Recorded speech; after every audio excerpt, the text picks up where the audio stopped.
नमस्कार, एक बार फिर से स्वागत है आप सभी प्यारे दोस्तों का आरसीसी के आपके अपने इस ऑनलाइन डिजिटल प्लेटफॉर्म पर। प्यारे दोस्तों, आज के इस सेशन में हम लोग बात करेंगे रीजनिंग के इम्पोर्टेंट प्रश्नों के बारे में। यानी आज का जो सेशन होगा उसके अंदर हम दोस्तों विभिन्न प्रतियोगी परीक्षाओं में जो रीजनिंग को लेकर प्रश्न पूछे गए हैं उन सभी प्रश्नों का हम लोग यहाँ पर अध्ययन करने वाले हैं। तो एक बार पुनः आप सभी प्यारे दोस्तों को सुबह का प्यार भरा नमस्कार, वेरी वेरी गुड मॉर्निंग। आइए दोस्तों, बिना विलंब किए मैं शुरुआत करता हूं आज के हमारे सेशन की, और वो आपके लिए एक नए मोटिवेशनल क्वेट के साथ में। जिंदगी खेलती भी उसी के साथ है जो खिलाड़ी बेहतरीन होता है। दर्द सबके एक से हैं मगर हौसले सबके अलग अलग है।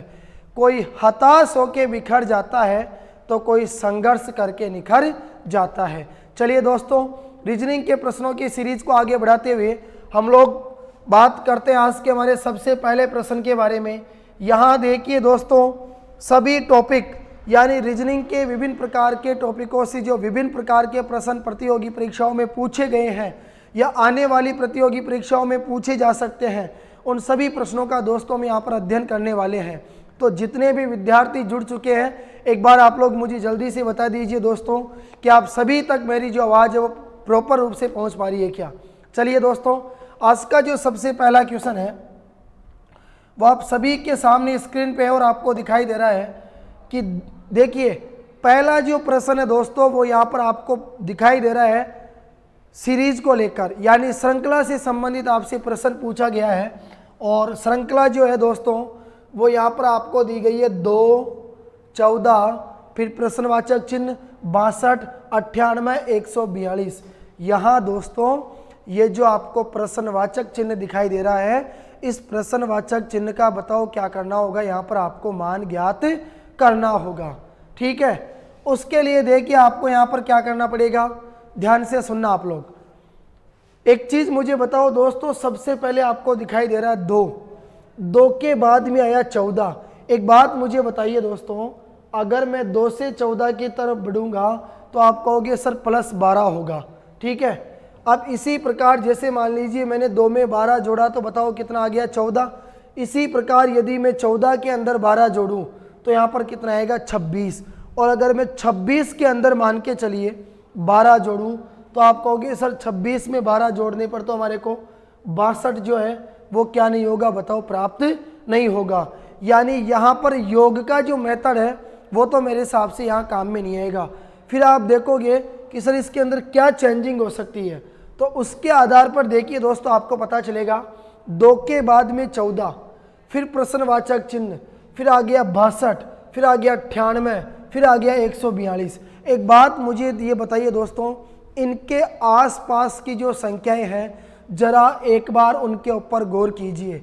मैं आपसे ये कह रहा हूँ, ये जो संख्याएं सीरीज के अंदर आपको दी गई है दोस्तों, अब इस सीरीज की संख्याओं के आसपास की जो संख्या होती है, थोड़ा सा आप लोग एक बार है ना उनके ऊपर गौर करो। जब उनके ऊपर आप लोग गौर करोगे तो यहाँ से आपको पता चलेगा, थोड़ा सा दिमाग लगाना। सर 14 की अगर मैं बात करूँ तो 14 जो है वो 16 के आसपास की संख्या है, क्योंकि 16 बताओ क्या है दोस्तों, 16 एक पूर्ण वर्ग संख्या है। इसी प्रकार अगर 62 के ऊपर नज़र डालें तो आप कहोगे सर 62 जो है वो 64 के आसपास वाली संख्या है, क्योंकि 64 की अगर हम लोग बात करें तो वो क्या होती है, एक पूर्ण वर्ग संख्या होती है। इसी प्रकार आपने कहा सर 98 भी एक पूर्ण वर्ग संख्या होती है। 98 पूर्ण वर्ग संख्या नहीं है, 98 किसके पास की पूर्ण वर्ग संख्या है, तो आप कहोगे सर इसके पास में जो पूर्ण वर्ग संख्या होती है वो होती है 100, ठीक है। इसी प्रकार देखो 142 किसके नज़दीक है, तो आप कहोगे सर 142 है यहाँ पर 144 के नज़दीक, क्योंकि 144 जो है वो एक पूर्ण वर्ग संख्या है और 144 जो है वो किसकी पूर्ण वर्ग संख्या है, तो आप कहोगे 144 है यहाँ पर 12 की पूर्ण वर्ग संख्या, ठीक है।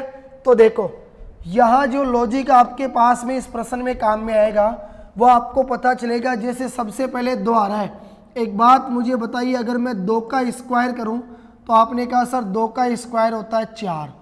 अगर मैं 4 में से घटा दूँ यहाँ पर 2, तो बताओ 4 में से 2 घटाने पर मुझे यहाँ कितना प्राप्त होगा, 2। क्लियर। इसी प्रकार आपने कहा सर 2 का स्क्वायर हो गया, चलो कोई बात नहीं। अब देखो 2 के बाद में मैं करूं यहाँ पर साहब 3 का स्क्वायर, तो 3 का स्क्वायर कितना होगा? आपने कहा सर 3 तिया 9, ठीक है। 9 में से अगर मान लो मैं 2 घटाऊं तो कितना आता है? 7। आपने कहा सर यहाँ प्रश्न में देखो 7 काम में नहीं आ रहा, तो मैंने कहा 4 का स्क्वायर करो। 4 का स्क्वायर करते हैं तो वो हमारे को प्राप्त होता है 16, और 16 में से 2 घटा दिया तो बताओ कितना बचेगा हमारे पास में? 14 बचेगा। इसी प्रकार अब आपको पता चलेगा 5 का स्क्वायर अगर हम लोग करते हैं दोस्तों तो वो आता है हमारे पास कितना? 125, और 125 में से अगर मैं यहाँ पर 2 घटाऊँ तो बचेगा हमारे पास 123। लेकिन यहाँ पर प्रश्न में आप लोग देखना, जो सम संख्याएं होती है, सम संख्याओं के जो वर्ग होते हैं उनके आसपास की संख्याओं को यहाँ पर लिखा गया है। तो आप कहोगे सर 6 का स्क्वायर कीजिए, मैंने कहा 6 का स्क्वायर करो तो बताओ कितना होगा? 36, और 36 में से अगर 2 घटाऊँ तो बताओ कितना बचेगा? 34। हम लोग चेक करेंगे कि क्या 34 यहाँ पर प्रश्न की जो शर्त है उसके अनुसार हमारा आंसर हो सकता है क्या। इसी प्रकार फिर देखो हमने देखा 8 का स्क्वायर, 8 का स्क्वायर बताओ कितना होगा? 64। 64 में से अगर 2 घटाऊँ तो कितना बचेगा? 62 बचेगा। इसी प्रकार आपने कहा सर 10 का स्क्वायर कीजिए, 10 का स्क्वायर होता है 100, 100 में से 2 घटाया तो बताओ दोस्तों कितना बचा? 98 बचा। इसी प्रकार हमने 12 का स्क्वायर किया तो 12 का स्क्वायर होता है दोस्तों 144, 144 में से अगर मैं 2 घटा दूं तो कितना बचता है? 142। अब समझो इस प्रश्न के अंदर आपको क्या देखने को मिला?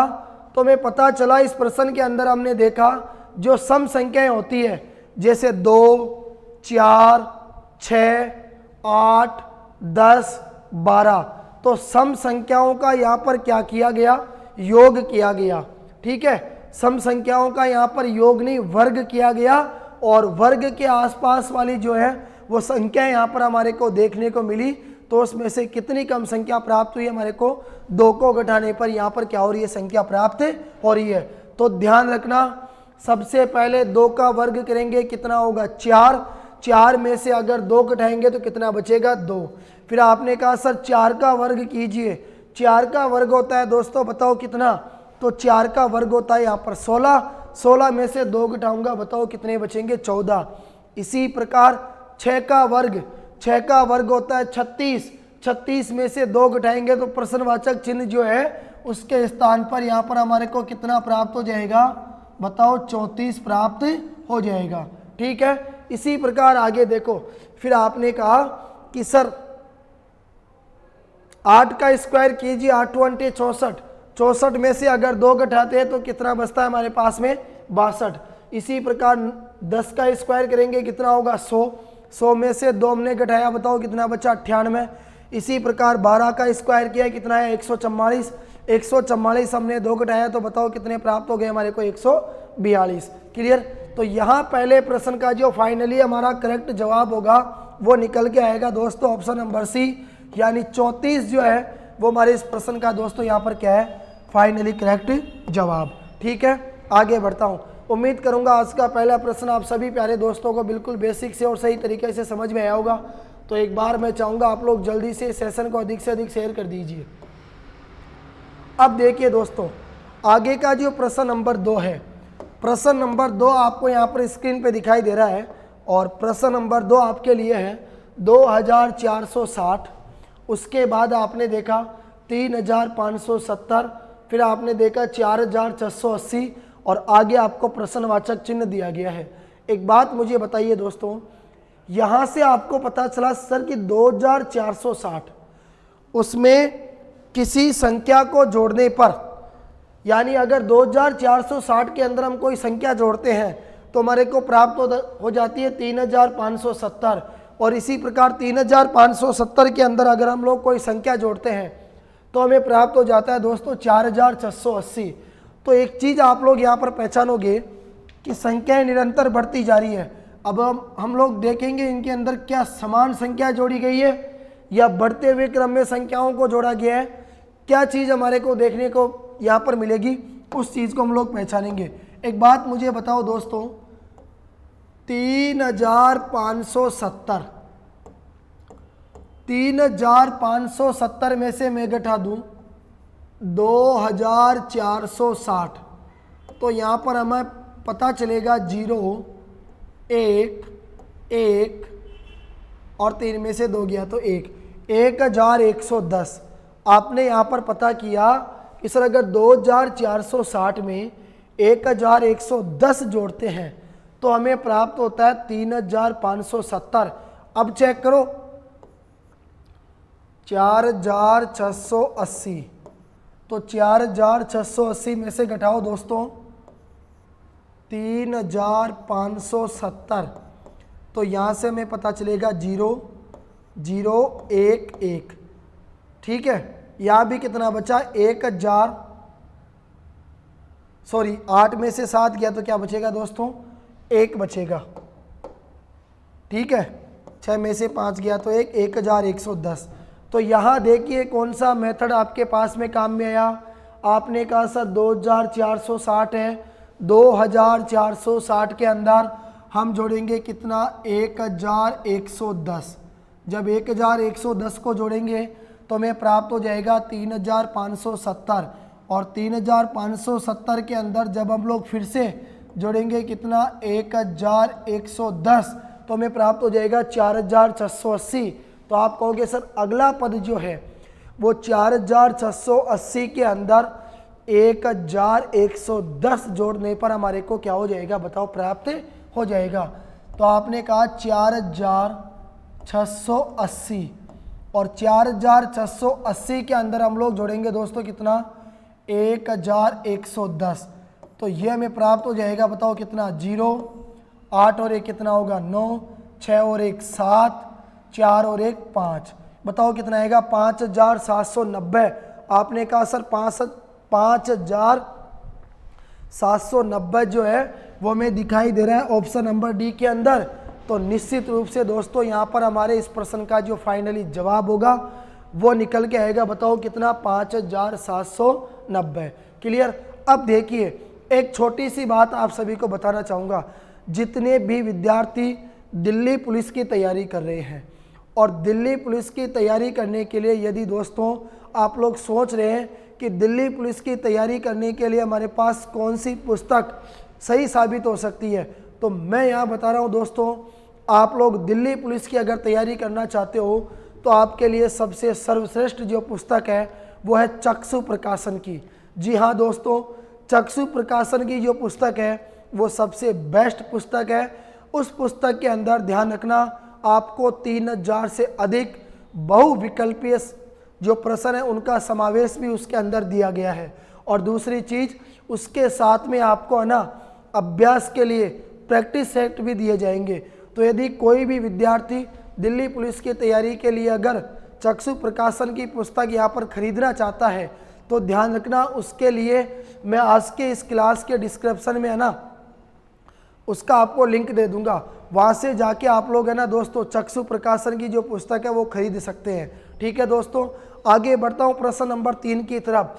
जल्दी से यार जितने भी भैया बहन पढ़ रहे हैं ना अधिक से अधिक शेयर करो इस क्लास को, सभी विद्यार्थियों तक ये पहुँचनी चाहिए। और अगर वीडियो आपको पसंद आ रहा है, क्लास अगर आपको समझ में आ रही है तो लाइक करना आपको बिल्कुल भी नहीं भूलना। चलिए दोस्तों आगे बढ़ते हम लोग प्रश्न नंबर 3 की तरफ। ठीक है दोस्तों, प्रश्न नंबर 3 आपको दिखाई दे रहा है। देखिए दोस्तों स्टार्टिंग में जो आपको प्रश्न यहाँ पर देखने को मिल रहे हैं, आपने कहा सर सबसे पहले जो आपने यहाँ पर प्रश्न लिए वो प्रश्न लिए यहाँ पर सीरीज को लेकर। दोस्तों मैंने आपको बताया होगा, याद करो, सीरीज के अंदर जो प्रश्न हमारे को देखने को मिलते हैं वो संख्याओं के ऊपर आधारित होते हैं, वो अक्षरों के ऊपर आधारित होते हैं। तो ध्यान रखना सीरीज के प्रश्नों को अगर आपको सॉल्व करना है, सीरीज ही क्या दोस्तों, मैं तो आपसे कहूँगा अगर रीजनिंग के ऊपर आपको सबसे अच्छी कमांड करनी है तो ध्यान रखना रीजनिंग को पढ़ने से पहले 50 तक संख्याओं का वर्ग, 20 तक संख्याओं का घन, ABCD के 26 अक्षरों का आगे से पीछे का क्रमांक और पीछे से आगे का जो क्रमांक है, यानी उल्टा और सुल्टा क्रमांक जो है वो आपको याद होना चाहिए दोस्तों। अगर ये चीज़ें आप लोग याद कर लोगे ना तो देखना रीजनिंग पढ़ते वक्त आपको कितना तो समय बचेगा और कितनी यहाँ पर मदद मिलेगी। अब देखिए दोस्तों, यहाँ आपने कहा सर सीरीज दी गई है, पीछे जो 2 प्रश्न आपने पढ़ाए वो सर सीरीज के प्रश्न थे, लेकिन वो संख्याओं के ऊपर आधारित थे। अब सर आप जो यहाँ पर सीरीज लेके आए वो सीरीज है जो किसके ऊपर आधारित है, अक्षरों के ऊपर आधारित है।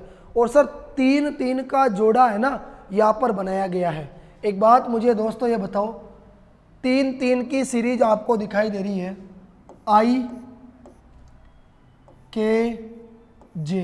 एक चीज आपको पता चली सर I J K यानी अंग्रेजी वर्णमाला में I के बाद में J आता है, J के बाद में K आता है, लेकिन यहां पर किस प्रकार से लिखा, पहले I को लिखा फिर J को लिखा और जो बाद में क्या आएगा उसको कहाँ लिख दिया, यहाँ पर बीच में लिख दिया। ठीक है दोस्तों, इसी प्रकार देखो फिर आया N O P, इसी प्रकार फिर हमने देखा सर S T U, इसको बीच में लिख दिया।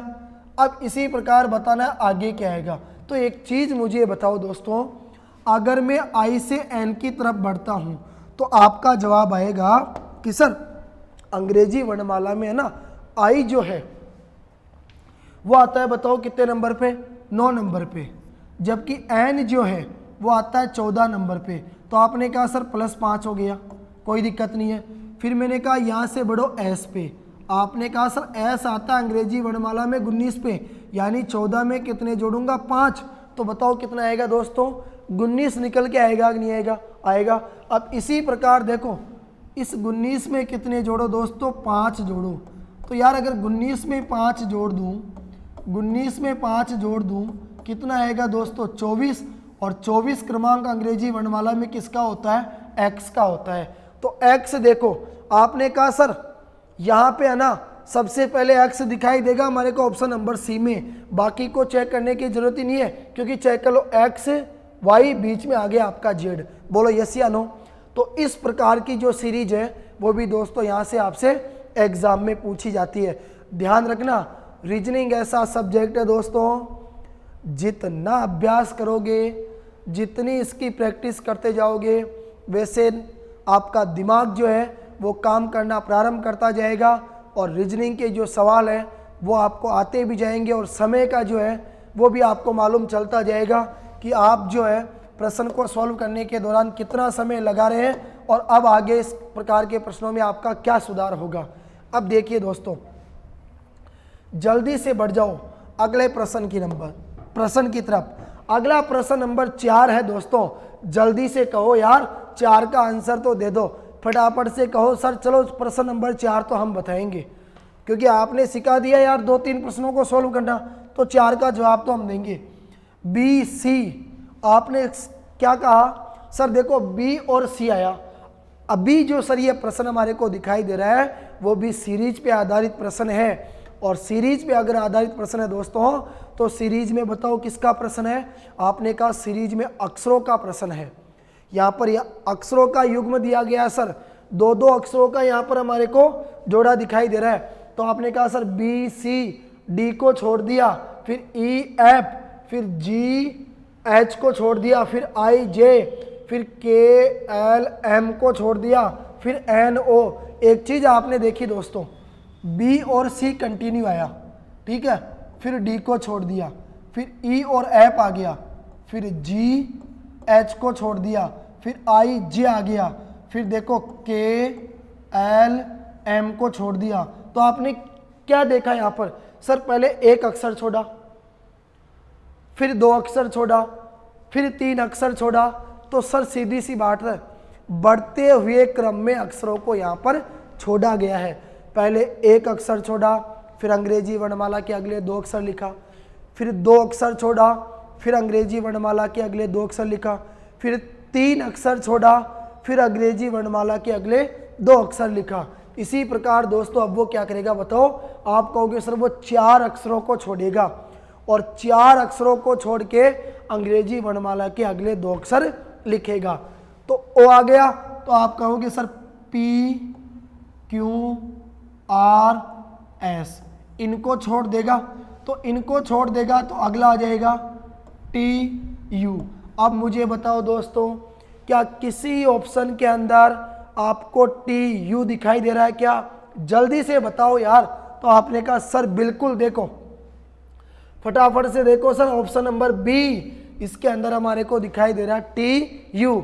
यानी आपने कहा सर ऑप्शन नंबर बी जो होगा ना वही हमारा क्या होगा, बताओ यहाँ पर फाइनली करेक्ट जवाब। बिल्कुल, बहुत बढ़िया। चलिए दोस्तों आगे बढ़ता हूँ मैं अगले प्रश्न की तरफ। आपने कहा सर अगला प्रश्न जो है वो हमारे को दिखाई देगा, और अगला प्रश्न बताओ क्या है? तो आपने कहा सर अब देखिए अगला जो प्रश्न है वो आ गया यहाँ पर हमारे पास समरूपता को लेकर। ठीक है, समरूपता से संबंधित भी आपसे दोस्तों प्रश्न पूछे जाते हैं, और इस प्रश्न के अंदर देखो अनुपात समानुपात टाइप का जो प्रश्न है वो यहाँ पर आपको दोस्तों देखने को मिलेगा। तो आपने कहा देखिए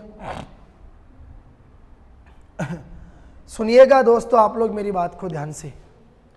सबसे पहले आई पुस्तक, फिर अनुपात पृष्ठ, फिर समानुपात सीढ़ी, फिर अनुपात। बताइए प्रश्नवाचक चिन्ह के स्थान पर क्या आएगा? इसका मतलब यह होता है दोस्तों, जिस प्रकार पुस्तक का संबंध एक पृष्ठ से होता है उसी प्रकार आपको बताना होगा कि सीढ़ी का जो संबंध है वो इन दिए गए चारों विकल्पों में से किसी एक विकल्प का होगा, और जिसका होगा वही आपका क्या होगा दोस्तों यहाँ पर फाइनली करेक्ट जवाब। ठीक है, समझना प्यारे दोस्तों आप लोग मेरी बात को। आपने कहा सर पुस्तक पृष्ठ, यानी जिस प्रकार एक पुस्तक जो है वो एक एक पृष्ठ से मिलकर तैयार की जाती है, उसी प्रकार बताओ दोस्तों एक जो सीढ़ी होती है वो हमारे को कदम कदम चलने पर क्या होती है, यहाँ पर प्राप्त होती है। ठीक है, बताओ यस या नो। आपने कहा सर जिस प्रकार विभिन्न प्रकार के पृष्ठ मिलकर एक पुस्तक का निर्माण करते हैं, उसी प्रकार यदि सर हम कदम कदम चढ़ते हैं तो हम कहते हैं कि हम क्या कर रहे हैं, एक सीढ़ी के ऊपर काम कर रहे हैं। सीढ़ी का मतलब होता है दोस्तों, सीढ़ी का मतलब होता है कदम कदम चलना। ठीक है, यानी कदम कदम से मिलकर एक सीढ़ी का क्या हो जाता है, बताओ निर्माण हो जाता है। तो ऑप्शन नंबर ए जो है दोस्तों वो यहाँ पर क्या होगा आपका फाइनली करेक्ट जवाब। ठीक है, चलिए आगे बढ़ता हूँ दोस्तों आज के अगले प्रश्न की तरफ। अगला प्रश्न जो है वो आपको दिखाई देगा, और अगला प्रश्न है दोस्तों आपके सामने, वही प्रश्न आ गया आपका समरूपता को लेकर, और आपसे पूछा गया दोस्तों जिस प्रकार किसान का संबंध खेत से होता है उसी प्रकार बताइए चित्रकार का संबंध किससे होगा। राइट, सबको पता है। आपने कहा सर ये तो हमारे को आता है क्योंकि ये तो हमने पढ़ रखा है और बचपन से सर हम लोग पढ़ते आए हैं। तो मैंने पूछा बताओ यार बचपन से आप लोग क्या पढ़ते हैं? तो आपने कहा सर सबको पता है। देखो किसान है ना, कहाँ पर काम करता है सर? खेत में काम करता है। अरे किसान अगर खेत में काम करता है दोस्तों तो सीधी सी बात है चित्रकार कहाँ पर काम करेगा? चित्रकार का देखो किसान होता है, किसान का काम होता है दोस्तों खेती करना, और खेती करने के लिए उसको आवश्यकता पड़ती है बताओ किसकी? खेत की। उसी प्रकार देखिए दोस्तों एक जो चित्रकार होता है उसका काम होता है चित्र बनाना, और चित्र बनाने का जो वो काम है वो कहाँ पर करेगा दोस्तों? चित्रशाला में। यानी जहाँ पे वो अपना पूरा सिस्टम लगा कर रखता है, जहाँ पर उसके पास में चित्र बनाने के लिए जितने भी अवयव काम में आते हैं उनको वो वहाँ पर सबको रखता है, तो उसे क्या कहा जाता है बोलो? चित्रशाला के नाम से जाना जाता है। तो सीधी सी बात है, बताइए चित्रकार कहाँ काम करेगा? आपका जवाब आया सर चित्रकार काम करेगा चित्रशाला में। रंगमंच, रंगमंच पे चित्रकार चित्र थोड़ी बनाता है। रंगमंच तो वो होता है जहाँ पर विभिन्न प्रकार के हमारे को कार्यक्रम देखने को मिलते हैं, जहाँ पर लोग अपनी कलाओं को दिखाते हैं। इसी प्रकार मंच, मंच भी वही हो गया जहाँ पर कोई खड़ा होकर भाषण वगैरह देता है, वो चीज़ें मंच के दौरान काम आती है हमारे पास। और दुकान, दुकान होती है दुकानदारी का काम करना, खरीदना बेचने का काम। ठीक है, तो ध्यान रखना चित्रकार कहाँ काम करेगा? चित्रशाला में। यानी ऑप्शन नंबर ए जो है दोस्तों वो यहाँ पर हमारा क्या हो जाएगा? फाइनली करेक्ट जवाब। चलिए आगे बढ़ता हूँ प्यारे दोस्तों अगले प्रश्न की तरफ। अगला प्रश्न आप सभी के सामने है। देखिए दोस्तों, थोड़ा सा ना ऊपर का जो प्रश्न था उसकी कटिंग यहाँ पर डाली हुई नहीं है, तो उसके लिए क्षमा चाहूँगा। वैसे मैं आपको बोल के बता देता हूँ। ये जो दोस्तों प्रश्न आपको दिखाई दे रहा है, इस प्रश्न के अंदर है ना, सीधी सी बात यह है दोस्तों, 4 विकल्प आपके सामने हैं। 4 में से जो 3 विकल्प है, 4 में से जो दोस्तों 3 विकल्प जो आपको दिखाई देंगे, वो 3 विकल्प तो कैसे है बताओ, यहाँ पर समान है। जबकि एक जो विकल्प है दोस्तों, वो एक विकल्प आपका कैसा है, असमान। समझना आप लोग ध्यान से मेरी बात को। मैंने आपसे कहा यहां आपको 4 विकल्प दिखाई दे रहे हैं। आपने कहा सर 4 में से 3 विकल्प जो है वो तो किसी न किसी तरीके से समान होंगे, लेकिन एक जो विकल्प होगा वो दोस्तों कैसा होगा, आपको असमान होगा। और आपको क्या करना है, इसी असमान विकल्प का यहाँ पर क्या करना है, चयन करना है। तो देखिए आप लोग ध्यान से, मैंने आपसे क्या कहा दोस्तों, इस प्रकार के यदि प्रश्नों को हमारे को पढ़ना है तो निश्चित रूप से हमें 50 तक संख्याओं का वर्ग और 20 तक संख्याओं का जो घन है वो कंप्लीट तैयार होना चाहिए, यानी याद होना चाहिए। एक बात मुझे बताओ दोस्तों, 8 आपको दिखाई दे रहा है। आपने कहा सर 8 जो है वो क्या है बताओ, एक घन संख्या। 8 दोस्तों घन संख्या है, और 8 किसका घन है, 2 का घन, क्योंकि 2 का घन करते हैं तो वो कितना प्राप्त होता है, 8। इसी प्रकार आपने कहा सर 27 भी घन संख्या है। क्यों है, क्योंकि 3 का अगर क्यूब करते हैं, 3 तिया 9 और 9 तिया 27। बोलो यस या नो। इसी प्रकार आपने कहा सर 216, ये भी एक घन संख्या है, किसकी, 6 का घन है। क्योंकि अगर 6 को 6 से गुणा करते हैं 36, 36 को 6 से गुणा करते हैं तो बताओ दोस्तों कितना आता है, 216 आता है। जबकि अगर मैं 49 की बात करूं तो आप कहोगे सर 49 जो है वो एक वर्ग संख्या है। 49 क्या है दोस्तों, वर्ग संख्या है। बताओ 49 किसका वर्ग है, तो आप कहोगे सर यहाँ पर अगर 7 का स्क्वायर करते हैं, अगर 7 को 7 से गुणा करते हैं तो हमारे को 49 यहाँ पर प्राप्त होता है। ठीक है दोस्तों, तो मैंने यही तो पूछा था आपसे, 4 विकल्प आपको दिए गए हैं। 4 में से 3 विकल्प दोस्तों ऐसे हैं जो किसी ना किसी तरीके से समान है, परंतु एक विकल्प ऐसा है जो इन चारों में सबसे अलग है, और उसी अलग विकल्प का आपको बताओ क्या करना है, यहाँ पर चयन करना है। तो बताओ 3 तो आपको घन संख्या दिखाई दी, जबकि एक जो है दोस्तों वो आपको क्या दिखाई दे रही है, वर्ग संख्या। और ये जो वर्ग संख्या है ऑप्शन नंबर सी, बताइए दोस्तों ऑप्शन नंबर सी हमारा क्या होगा यहाँ पर फाइनली करेक्ट जवाब। क्लियर। चलिए दोस्तों आगे बढ़ता हूँ बिना विलंब की अगले प्रश्न की तरफ। और अगला प्रश्न जो है दोस्तों वो आप सभी को स्क्रीन पे दिखाई दे रहा है। आज का अगला प्रश्न है, वही प्रश्न आपके सामने है। 4 विकल्प यहाँ पर आपको दिए गए हैं। 4 में से दोस्तों कोई 3 विकल्प ऐसे होंगे जो किसी न किसी तरीके से समान होंगे, परंतु एक विकल्प जो होगा वो क्या होगा, यहाँ पर असमान। और हमें क्या करना है दोस्तों, उसी असमान विकल्प का यहाँ पर बताओ क्या करना होगा, हमारे को चयन करना होगा। ठीक है, अब देखिए जल्दी से BS। आपने कहा सर B आता है अंग्रेजी वर्णमाला पे 2 नंबर पे, और S आता है बताओ कितने नंबर पे, 19 पे। आपने कहा सर 2 के अंदर अगर 17 जोड़ोगे, 2 में अगर 17 जोड़ोगे तो बताओ कितना प्राप्त हो जाएगा दोस्तों। तो आपने कहा सर हमारे को यहाँ पर 19 प्राप्त होगा। इसी प्रकार देखिए फिर आपने चेक किया I और Z।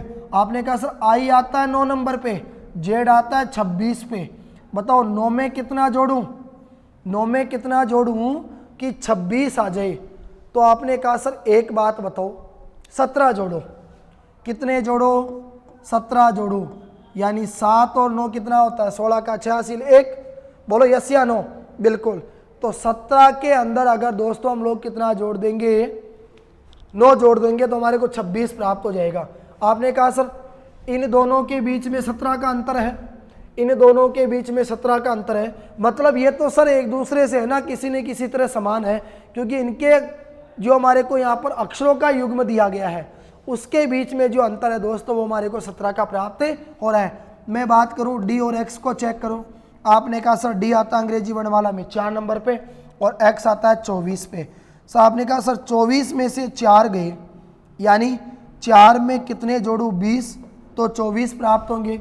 इसी प्रकार आपसे कहा सर ई वी, ई आता है 5 नंबर पे और वी आता है कितने पे बताओ दोस्तों। मैंने कहा था ना आपको यू वी डब्ल्यू यानी 21, 22, 23, तो यह आएगा 22 नंबर पे।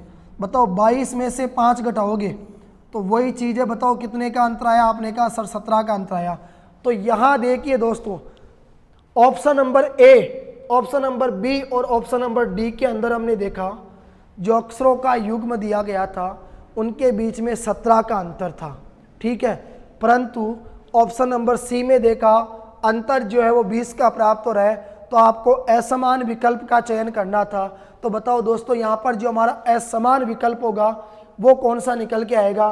तो आपने कहा सर हमारा जो फाइनली करेक्ट जवाब है वो निकल के आएगा ऑप्शन नंबर सी। तो आपने कहा सर ऑप्शन नंबर सी इस दी हमारा करेक्ट आंसर। जल्दी से दोस्तों आगे बढ़ता हूँ मैं यहाँ पर अगले प्रश्न की तरफ, और अगला प्रश्न जो है वो आप सभी के लिए है दोस्तों। जल्दी से आप लोग मुझे जवाब दीजिए। शब्दकोश के अनुसार व्यवस्थित करने पर कौन सा शब्द अंतिम स्थान पर आएगा, ए और बी। देखिए इसका जो सी ऑप्शन है वो आपको आगे दिखाई देगा, तो मैं पहले लिख लेता हूं दोस्तों।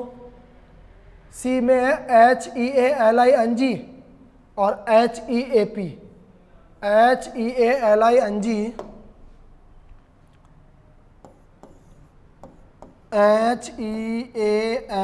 HEALING, और डी में है दोस्तों HEAP। एक बार और कंफर्म करते हैं, HEALING HEAP, ठीक है। चलो HEALING HEAP। अब देखिए दोस्तों जल्दी से बताइए, प्रश्न आपके सामने है शब्दकोश के अनुसार, ठीक है। शब्दकोश के अनुसार व्यवस्थित करने पर दोस्तों, शब्दकोश का मतलब होता है हमारी अंग्रेजी की डिक्शनरी, उसके अनुसार व्यवस्थित करने पर कौन सा शब्द अंतिम स्थान पर आएगा, ठीक है। चलिए जल्दी से मुझे बताइए। आपने कहा सर यार देखो HER और HER दोनों जगह समान आ रहा है, ठीक है। तो R के बाद में यहाँ पर आ रहा है I और I के बाद में यहाँ पर क्या आ रहा है M, यानी I अंग्रेजी वर्णमाला में पहले आता है जबकि M अंग्रेजी वर्णमाला में बाद में आता है, ठीक है। तो आपने कहा सर इस अक्षर से पहले तो ये आएगा। अब देखो यहाँ पर HEA और HEA ये दोनों जगह समान है, लेकिन आपने कहा सर यहाँ देखो L आ रहा है और यहाँ क्या आ रहा है, P आ रहा है। तो आपने कहा सर L पहले आता है P बाद में आता है। बताओ यस या नो, L पहले आता है जबकि P बाद में आता है। तो आपने क्या कहा सर, आपने कहा यहाँ देखो HER HER, जबकि यहाँ पर HEA HEA, HE तो चारों में समान आ रहा है, ठीक है दोस्तों। आपको पता चला सर देखो HE HE HE HE, HE तो चारों में समान आ रहा है, ठीक है। इनको तो गिनो ही मत। यहाँ आ रहा है R, यहाँ आ रहा है क्या R, यहाँ आ रहा है A, यहाँ आ रहा है E। तो सबसे पहले अंग्रेजी में क्या आता है A, यानी सबसे पहले आएगा दोस्तों आपका HEALING, ठीक है। इसके बाद आएगा A के बाद में क्या आता है E, सॉरी HEA HEA, लेकिन आपको पता है यहाँ सब पहले आ रहा है L और यहाँ पहले क्या आ रहा है P, तो L वाला अक्षर पहले आएगा, ठीक है, ये आ गया। उसके बाद में आएगा आपका HEAP हीप, ठीक है। उसके बाद देखो इन दोनों में चेक करेंगे तो आप कहोगे सर पहले I आता है, M बाद में आता है, क्योंकि HER तो तीनों में समान है, तो पहले ये आ जाएगा HERITAGE हेरिटेज, HERITAGE हेरिटेज। और उसके बाद आएगा दोस्तों हमारे पास HERMITAGE। तो आपसे क्या पूछा गया था, सबसे लास्ट में कौन सा आएगा, तो आपने कहा सर सबसे लास्ट में आएगा HERMITAGE, यानी ऑप्शन नंबर बी जो है दोस्तों वो हमारा क्या हो जाएगा बताओ फाइनली यहाँ पर करेक्ट जवाब। ठीक है दोस्तों, चलिए बिल्कुल आगे बढ़ता हूँ अगले प्रश्न की तरफ। और अगला प्रश्न जो है दोस्तों वो यहाँ पर आपको स्क्रीन पे दिखाई देगा। अगला प्रश्न आपके सामने है, देखो अगला प्रश्न मिलेगा दोस्तों यहाँ हमारे को, ए बी से लंबा है। अब जो लंबा है वो तो ऊपर आएगा और जो बौना है यानी जो छोटा है वो कहाँ आएगा दोस्तों, नीचे आएगा। तो आपने कहा ए बी से लंबा है यानी ए आएगा ऊपर और बी आएगा दोस्तों नीचे। ए बी से लंबा है, सी डी से लंबा है। सी लंबा है किससे, डी से, तो डी नीचे आएगा। सी डी से लंबा है परंतु ई से छोटा है, तो ई से छोटा है मतलब ई क्या आएगा, इसके ऊपर आएगा। बोलो यस या नो, कोई दिक्कत नहीं है। बी डी से छोटा है, देखो बी है ना जो किससे छोटा है बताओ, डी से छोटा है। अब एक बात मुझे बताओ दोस्तों, अगर ये बी इस डी से छोटा है तो इसका मतलब नीचे आएगा। तो बी अगर डी से छोटा है तो बी से जस्ट बड़ा कौन है बताओ, ए है। तो यहाँ आ जाएगा ए और यहाँ आ जाएगा बी।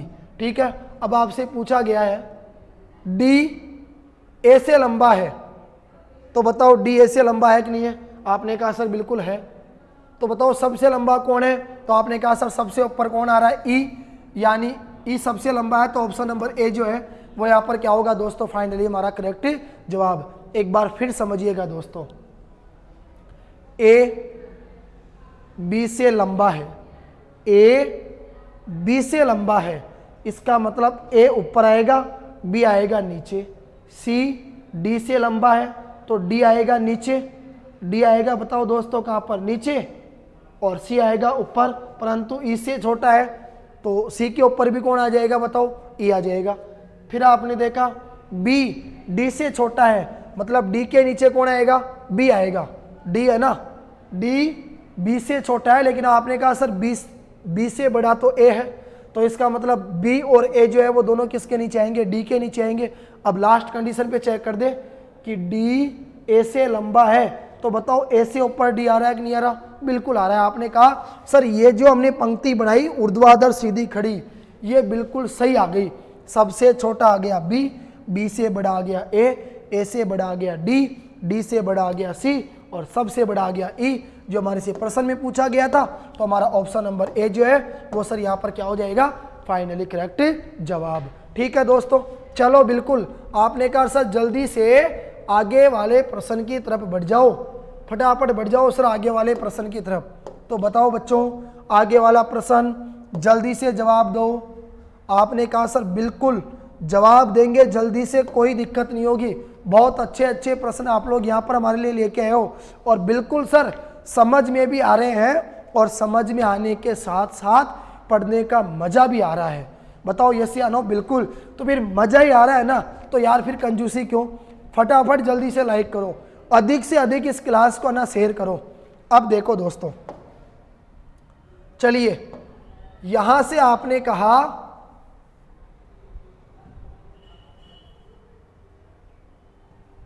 देखो, चलो प्रश्न है 6 व्यक्ति ए बी सी डी और ई और एफ एक घेरे में खड़े हुए हैं। देखिए दोस्तों, घेरा आपके पास में यहाँ पर काम में आएगा, ध्यान रखना। बताओ किसकी जरूरत पड़ेगी, आपने कहा सर यहाँ पर तो हमारे को घेरे की क्या पड़ेगी बताओ, जरूरत पड़ेगी। अगर घेरे की आपको जरूरत पड़ेगी तो कोई बात नहीं यार, घेरे की जरूरत है तो घेरा बना दो, मना कौन कर रहा है आपको। ठीक है, चलो सर कोई दिक्कत नहीं है। 6 व्यक्ति A B C D E और एफ एक घेरे में खड़े हुए हैं। जैसे मान के चलो दोस्तों ये आपका घेरा है, बताओ यस या नो, बिल्कुल घेरा है। इसमें कितने व्यक्तियों को खड़े करोगे, आपने कहा सर 6 व्यक्तियों को खड़ा करेंगे, 1 2 3 4 5 6। यह होता है घड़ी की दिशा में क्लॉकवाइज, दक्षिणावर्त। यह होता है दोस्तों घड़ी की विपरीत दिशा में यानी एंटी क्लॉकवाइज यानी वामावर्त। ठीक है, यहाँ पे मान के चलिए कोई व्यक्ति खड़ा है, अगर उस व्यक्ति का मुख इस घेरे की तरफ है, ठीक है, तो ध्यान रखना इधर चलोगे ये होता है बायां, ये क्या होता है दोस्तों हमारा दायां। बताओ यस या नो। तो दक्षिणावर्त यानी दाईं ओर, वामावर्त यानी बाईं ओर। विशेष रूप से ध्यान रखना 6 व्यक्ति A B C D E और एफ एक घेरे में खड़े हुए हैं, बी एफ और सी के बीच में है। बी कहाँ आएगा बताओ, एफ और सी के बीच में। अब देखो 2 कंडीशन है, इसके लिए मैं आपको सजेशन दूंगा दोस्तों, पहले से आप लोग है ना इस प्रकार से 2 डायग्राम बना लेना, 1 2 3 4 5 6। अब देखो 2 कंडीशन हमारे पास ये है दोस्तों कि 6 व्यक्ति A B C D E और एफ एक घेरे के अंदर खड़े हुए हैं। आपने कहा सर बी एफ और सी के बीच में है। दोस्तों बी कहाँ पे है बताओ, एफ और सी के बीच में। तो अगर मान लो यहाँ एफ आएगा और यहाँ सी आएगा तो यहाँ कौन आएगा, बी। लेकिन ये जरूरी थोड़ी है, हो सकता है यहाँ पर दोस्तों सी आ जाए, हो सकता है यहाँ पर एफ आ जाए, तो यहाँ पर कौन आएगा, बी। लेकिन ये तो पता है कि सर बी है ना, बी एफ और सी के बीच में आएगा। फिर देखो आपने क्या कहा, फिर कहा कि ए है ना सर, ए आएगा ई और डी के बीच में। अगर मान लो दोस्तों यहाँ पर ई आ गया, यहाँ पर डी आ गया, तो इनके बीच में कौन आएगा, ए। या हो सकता है दोस्तों यहाँ पर डी आ जाए और यहाँ पर क्या आ जाए, ई, तो इनके बीच में कौन सा आएगा बताओ, ए। ये तो हमारे को कंफर्म हो गया। ठीक है, अब आगे क्या कहता है, एफ है ना, एफ डी की बाईं ओर है। अब देखो डी के बाईं ओर, तो एक बात मुझे बताओ दोस्तों, डी है और डी जो है उस डी के बाईं ओर बताओ कौन है, तो आप कहोगे सर एफ डी की बाईं ओर है। अब मैंने क्या कहा था, अगर ऐसे चलेंगे वामावर्त यानी बाईं ओर घड़ी की विपरीत दिशा में, तो मुझे बताओ दोस्तों डी है, डी के बाईं ओर कौन है, एफ। यहाँ थोड़ी है, यहाँ आपने कहा सर यहाँ डी के दाईं ओर एफ है, तो ये डायग्राम आपका सही नहीं होगा। सही कौन सा होगा, ये वाला डायग्राम। क्यों, क्योंकि इस वाले डायग्राम से हमें पता चला कि सर ये डी है, तो डी के बाएं कौन है, एफ, जबकि डी के दाएं कौन है, ए है। ठीक है दोस्तों, तो इस कंडीशन के अनुसार अब आपसे पूछा गया है ए और एफ के बीच में कौन है, तो आपने कहा सर ए और एफ के बीच में कौन है बताओ, डी। यानी ऑप्शन नंबर बी हमारा क्या होगा दोस्तों, यहाँ पर फाइनली करेक्ट जवाब। ठीक है, बहुत बढ़िया, मजा आ गया। तो आगे बढ़ता हूँ दोस्तों अगले प्रश्न की तरफ, और अगला प्रश्न आपके लिए सामने है। फटाफट जल्दी से आप लोग दोस्तों इसका जवाब दीजिए और आपका जवाब निकल के आएगा। सर फटाफट जवाब सुन लीजिए हमारा। एक कक्षा के लड़के एक लंबी पंक्ति में खड़े हैं। एक कक्षा के दोस्तों लड़के हैं जो एक लंबी पंक्ति के अंदर खड़े हुए हैं।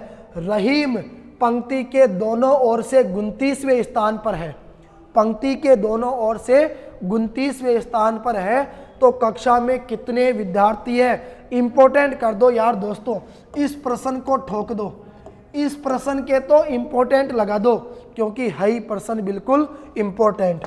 क्यों इंपॉर्टेंट है तो ध्यान से सुन लो, इसलिए इंपॉर्टेंट है दोस्तों। मान के चलो यार, ये आपको क्या दे दी गई दोस्तों, यहाँ पर एक पंक्ति दे दी गई।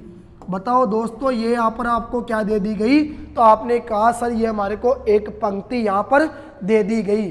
ठीक है, अगर ये एक पंक्ति आपको दोस्तों यहाँ पर दे दी गई, तो आप कहोगे सर इधर से चलेंगे, मतलब बाईं ओर से, और अगर सर इधर से चलेंगे तो इसका मतलब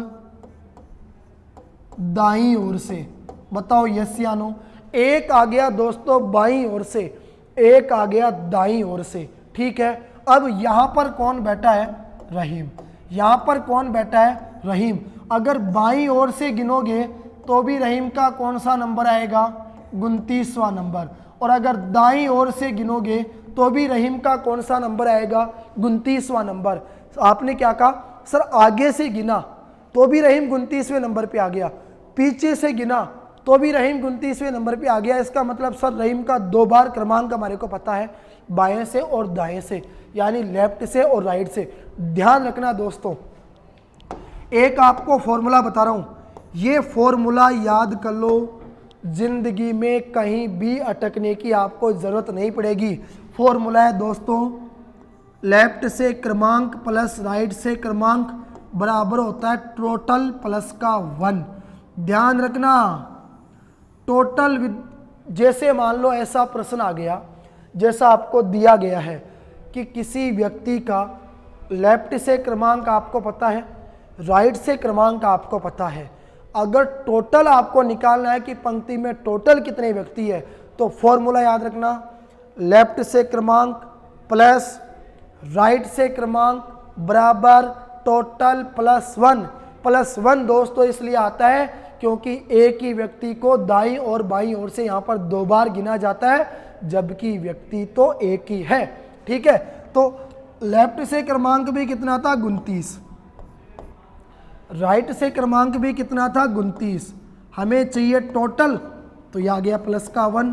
29 और 29 58, 29 और 29 दोस्तों कितना होता है 58 होता है। प्लस का 1 बराबर किधर आएगा, माइनस का 1 बराबर में आ जाएगा टोटल। तो आपने कहा सर बचा कितना 57, मैंने कहा टोटल कितने व्यक्ति है पंक्ति के अंदर, आपने कहा सर पंक्ति के अंदर तो टोटल व्यक्ति है कितने 57। बोलो option number B is the correct answer. Very good. चलिए दोस्तों आगे बढ़ता हूं यहाँ पर अगले प्रश्न की तरफ। आपने कहा सर अगले प्रश्न की तरफ बढ़ रहे हो, मैंने कहा बिल्कुल। आज का लास्ट क्वेश्चन है दोस्तों, और प्रश्न यहाँ पर आपको देखने को मिला, बताओ किसका, तो आपने कहा सर प्रश्न आ गया हमारा, बोलो कोडिंग डिकोडिंग का। ठीक है, तो देखिए प्रश्न हमारे सामने है दोस्तों कि यदि पुलिस को शिक्षक कहा जाए, देखिए पुलिस जो है दोस्तों, इस पुलिस को यहाँ पर क्या कहा जाएगा बोलो, तो आपने कहा सर पुलिस तो वैसे पुलिस होती है, अपराधियों को पकड़ने का काम करती है, लेकिन कोडिंग डिकोडिंग का प्रश्न आ गया तो यहाँ पर उसका नियम नहीं चलेगा, यहाँ पर तो रीजनिंग का मेथड चलेगा।